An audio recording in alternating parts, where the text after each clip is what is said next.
Habang nagbubuli ang bayan sa tagumpay ni Manny Pacquiao bilang bagong hari ng WBC Lightweight Division, marami naman ang bumilib sa pambihirang husay at bilis na ipinakita niya para makuha ang pang-apat na korona sa magkakaibang boxing weight division.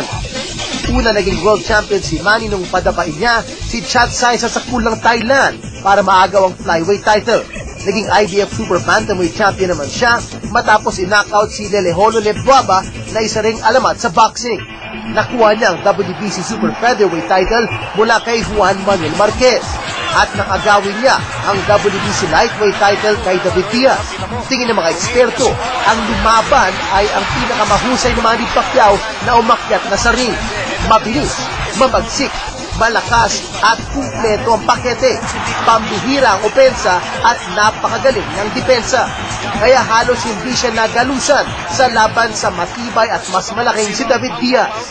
Yung pinakita ni Manny Pacquiao na variety of punches plus the defense, yung mga ilag niya at saka yung mga pag-iwas niya, no, sa mga suntok ng kalaban. By far, ito ang talaga yung best performance niya.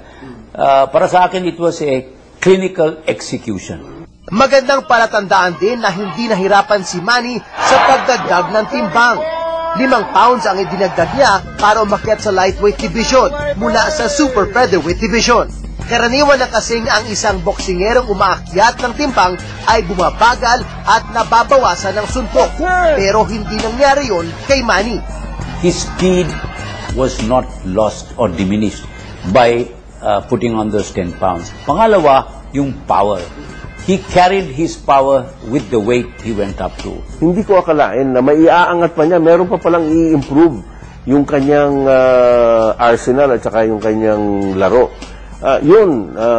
Talagang bilib ako dun sa ginawa ni Manny Pacquiao. Lahat ng ito ay nakikitang dulot ng titibang pag-iensayo.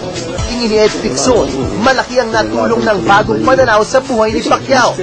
Ito ang nakikita niyang dahilan, kaya tumutok ng gusto sa training ang Pinoy boxing superstar. Yung training ni Manny Pacquiao ngayon was perfect. He said perfect. Dahil, well, number one, yung pag-akyat sa timbang nakatulong ng malaki dahil hindi na niya kailangan gutumin ng sarili niya.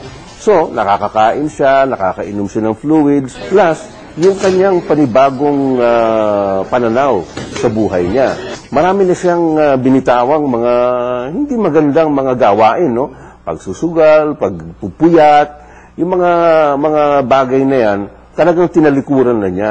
Si Ronnie Nathaniels naman, na nakita na ang lahat ng magagaling na Pinoy boxing greats, nakitang may pumalit na sa trono ni Gabriel Flash Elorde bilang pinakamahusay na Pinoy na boksingero. I am probably the closest, the greatest admirer of Flash Elorde because he was my friend. He was a bosom friend of mine. And even today, I have to admit, maybe a little reluctantly, but very sincerely, that Pacquiao is the best Filipino fighter of all time. Tinatayang $3 milyong ang guaranteed purse ni Manny sa nakarang laban. Hindi pa kasama rito ang tinatayang $1.5 million hanggang $2 million na papartihin niya sa kinita sa pay-per-view. At may kinakasana agad na susunod na malaking laban para sa kanya ang promoter na si Bob Arum. Hinahalang siya sa laban sa knockout artist na si Edwin Valero na wala pang talo. Maaring itakda ang laban sa darating na Nobyembre. TJ Manotok, patron na Pilipino.